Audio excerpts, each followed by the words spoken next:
So one of the most common questions I receive all the time inside PDS is, why do I find myself doubting myself all the time and even going so far as to feeling like I'm disconnected from my intuition and gaslighting myself? So in this video, I'm going to cover why you might find yourself gaslighting yourself and your own feelings and thoughts and opinions and needs. And we're going to talk about the root causes of this and also some really important things that you can take action towards to improve this if this is something that you are going through. So first and foremost, this video applies mostly to anxious preoccupied attachment styles and fearful avoidant, aka disorganized attachment styles. And some of the most common causes for this are: number one, you were gaslit frequently in childhood.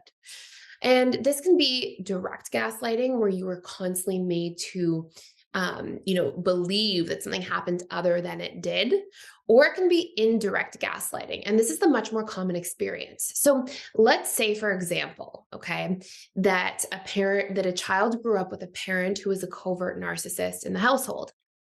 One of the major common themes you'll see with covert narcissism is that you are constantly questioning yourself and your reality because something doesn't feel right. And yet it's presenting as if everything is right. So let's say, for example, that the child grows up in this household and the parent is behaving in a really unhealthy, destructive manner, where perhaps the parent is drinking too much or is being really verbally abusive. When the child expresses hurt or pain, that reality for the child might be really glossed over. Like, oh, you're making too big of a deal out of these things. You're too sensitive. That's really the problem. So you'll see these dynamics, and that's quite direct gaslighting, right? That's like really direct and clear that you're being made to self-doubt and self-question. But a more indirect form with a covert narcissist could be that you are in a household where there's a lot of unhealthy dynamics that are transpiring. And yet, despite knowing and feeling like your household is unhealthy, if you feel like you are supposed to explain it to somebody, explain the rocky dynamics, explain how uncomfortable things feel or how strange things feel on a regular basis, you don't really know where to start, because to the outside world, the family presents itself as if it's a really healthy, united dynamic. And maybe you're even shamed on a regular basis for expressing different things about the family to friends. So if you're a young child, or maybe you grow up, you're in high school, and you say, things aren't going very well at home, and that word gets back to a teacher that then goes back to a parent. The parent, rather than inquiring to see why you're feeling that way and to express empathy and care for that situation, might instead proceed to shame you for sharing family business outside of the household. So we'll see these like versions of more direct gaslighting, and then these indirect ways that somebody can experience their reality being gaslit. And a lot of these things, guess what they're doing? Because we talk so much on this channel about the subconscious mind and the impact of the subconscious mind, and how the subconscious mind is impacted and imprinted through repetition plus emotion. Constant repetition and emotion essentially have a huge part in firing and wiring neural pathways and creating neural networks. So you can actually pick up on, if you're constantly doubting and questioning your reality, that becomes your subconscious comfort zone. That becomes what you bring out. Like, let's say you leave the household and let's say you fast forward, decades. If you haven't done subconscious reprogramming on self-doubt, on your self-esteem, on, many other things, and I'm going to cover way more in this video. So just hold on for a second here, because this is one major theme. There's a lot of other ones. But if you haven't done a lot of reconditioning of this self-doubting all the time, of the questioning your reality, that's your programming that you're going to bring out into the world with you, into the workplace, into your future relationships, into your friendships, still into your family relationships when you go back and spend time around them. So this is really important to pay attention to. Lots of questioning your own reality because you're conditioned to feel that way from the outside world is going to lead to a lot of taking that with you everywhere you go and being in a space of self-gaslighting because it's your subconscious comfort zone. Point number two, and there's a few really big things we have to cover. When you grow up in an unhealthy household, because it's not just narcissism or covert narcissism, these are not the only things, of course. Those are really clear examples. But if you grow up in a household where there's just a lot of chaos, for example, and you have to go into survival mode to just survive and deal with the chaos at home. One of the big byproducts of that is that you get really out of touch with your own needs. You can't deal with your own needs from a perspective of like, oh, I need encouragement or validation or presence, or, I need, and not presence like presents, but presence like presence, right? Like presence from a caregiver. Um, you don't have room to express those higher level needs that you have as a human being because you're in your survival needs, right? You just need the boat to be rocked, the chaos to go away, baseline safety. And so you may only really connect to those needs of like safety and comfort because you're constantly feeling unsafe and uncomfortable. And so the more out of touch with your needs you are, the more confusing your life is going to feel. The more you're going to doubt yourself because you don't know who you are and what you want. One of the most common manifestations of this too is like, if I don't know what I want, let's pretend as a career, then I don't know what opportunities that may come into my life, or if I'm going to go fill out job applications, let's pretend I don't know what to say yes and no to.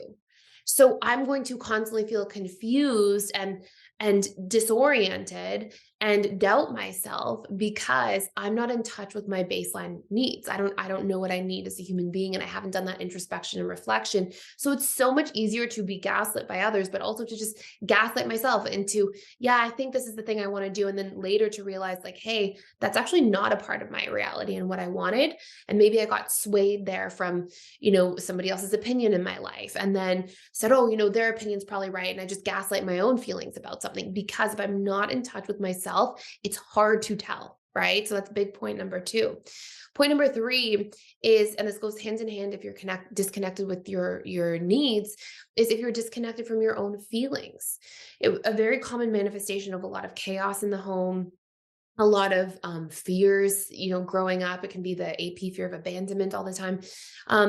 Or, if you in fact did have a really unhealthy parent or set of caregivers who maybe did struggle with some sort of personality disorder, a really common manifestation is to be out of touch with your own feelings.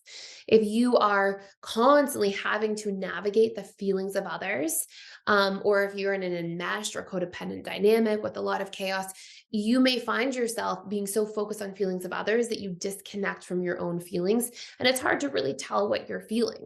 And the less connected you are to your own feelings, the easier it is to accidentally gaslight yourself because you might feel a certain way about a topic or a belief or an idea, but then you might have a friend who says, no, no, no, that's not right. It has to be this way. And if you're disconnected enough from your own feelings, feelings are your guidance signals, right? They're letting you know when something is in alignment or out of alignment for you. And so you may be like, oh, okay, if I'm disconnected from my own feelings, what they're saying, okay, I'm going to buy into that because that person sounds certain and I don't really know how I feel about this topic or idea. So again, another major way that here you're on a track to self-gaslighting. By the way, as we go through a whole bunch of this, because we have three more big things to cover in here. If you want to do a deeper dive into recovering from these types of patterns, we have a huge course in PDS that you can go through. It really will help you recondition these things in a really fast period of time. And it's called Overcoming Narcissistic Abuse. This is if you grew up in any sort of household with a narcissistic parent, or if you're coming out of a past romantic relationship where there was narcissism from a partner. It really tackles all these things in a tremendous amount of detail. And there's a big sort of focus area on gaslighting and learning to rebuild trust. If you just struggle with self-trust in general, but didn't have any experience with narcissism, for any of these other reasons we're talking about in this video, that's why you're struggling to self-trust. We have a course for that too. And you can check them both out completely for free for 7 days using the link below. And with that link below, and those courses, when you search them on the dashboard, you'll be able to get through both of them. They're an hour and a half long or so each. You'll be able to get through both of them within 7 days if you really want to do a deep dive into this topic today, or in the next couple days. So feel free to check that out. Our next big piece here is if you are in a position where you've had your boundaries negatively reinforced in your childhood or upbringing, gonna be a self-gaslighter, like, not conclusively, but if you have been taught that your boundaries, when you set boundaries, so I'll give you some examples of this. Let's say you grew up as a child and you have a really authoritarian parent, okay? They're really strict, they're really controlling, they're really intense. And let's say when you try to say no to something, it's the parent's way or the highway. So you get punished, right? You get shamed, criticized, spanked, whatever the punishment is in the home. And you get punished for saying no, right? How dare you defy that parent, right? Who's the authoritarian uh, sort of role model. So what happens is you get negative emotional associations to your own boundaries. You learn, okay, my boundaries are unsafe. My boundaries get me punished. Other variations of this could be if you're an AP, you're like, oh, my boundaries might get me abandoned. I don't want to do anything that's going to cause separation and lose proximity between myself and a caregiver. So in that case, you might find yourself getting your boundaries negatively reinforced through the fear of being abandoned or through feeling like your boundaries are literally unsafe. And so when your boundaries are negatively reinforced, guess what happens? You go into the world thinking you can't have boundaries because there will be negative consequences because that's how you've been conditioned. And thus, these are your subconscious programs you're carrying. And so then when you try to go into relationships or connect with other people, and you have a no, something's a no for you, you may repress your no in favor of people pleasing to avoid feeling unsafe or getting punished. And so, or avoid being abandoned or whatever your fear is based on your attachment style. So then you are more likely to get into a position where you're like, okay, so this person wants me to do this. I don't feel comfortable doing this, but you repress that signal that says, I don't feel comfortable, and you make that person right. You make yourself wrong, and this becomes a form of self gaslighting. So, all these things are, they have such a big impact, right? You can see how all these things sort of impact us over time. Now, another big piece that can happen here is if we don't have healthy communication modeled and we don't know how to communicate our needs, we can easily get caught up in this idea of going, oh, you know, the person doesn't understand my needs. They're not that important, right? So we can deprioritize our needs. And yet another manifestation is if we struggle with boundaries as well and knowing our needs and being able to communicate them, we can just become chronic people pleasers. Chronic people pleasers are, in a way, gaslighting this themselves and their ability to consider themselves and others equally, right? If I'm constantly people pleasing, I'm making somebody else more important at the expense of myself. And it's not supposed to be that you are always more important than others. It's supposed to be that we take ourselves and others into like this healthy, equal consideration. Let's say, for example, that a neighbor comes over and they say, hey, I need you to come over tomorrow and clean my whole garden. I need help. Clear my whole garden, pluck all the weeds, whatever it might be. And let's say for me, I have a full busy day the next day, and that's really hard for me. Rather than gaslighting what my needs are, my boundaries are, if I'm terrified of saying no, and I might go, okay, you know what? I have a whole bunch of stuff to do tomorrow, but it can wait, I guess. And I'll just go help them because it sounds like it's important. And like in that is an inherent degree of self gaslighting because I totally like contorted my reality into nothingness, made it unreasonable, made it wrong, made my needs not a priority, diminished them, put them down, totally violated my own boundaries and said, oh, this person needs something. They must be right. It has to be their way, not my way. There's no room for me to take up space. And if somebody was doing that to you in a relationship all the time, I mean, it has a similar sort of feeling or output. And over time, that causes a lot of issues, right? A healthier response would be something like this. The person comes over, they say, I need help. I really need your help tomorrow. Come tomorrow. It has to take the whole day to do the garden. And I might say, hey, tomorrow I've got a really busy day. I'm not available to spend the whole day. I wish I could help you more. What I can do is stop by for 30 minutes at the end of my day if I finish my work on time. And, maybe you can ask some other neighbors in the neighborhood and see if they can contribute as well. And so I'm able to see myself and what I can do, what I am available for, and say, hey, I have 30 minutes. Here's some other suggestions. That's what I can do. And I can still contribute and be of service, but in a way that takes their needs into consideration, but also my own. So when we grow up in environments or we have tumultuous relationships that condition these things out of us, that, take away our ability to be in touch with our needs, take away our ability to be in touch with our feelings, negatively reinforce our boundaries in the world, right? Disconnect us from our sense of self, show us that communication is not okay. It's not appropriate to communicate your needs or to take up space.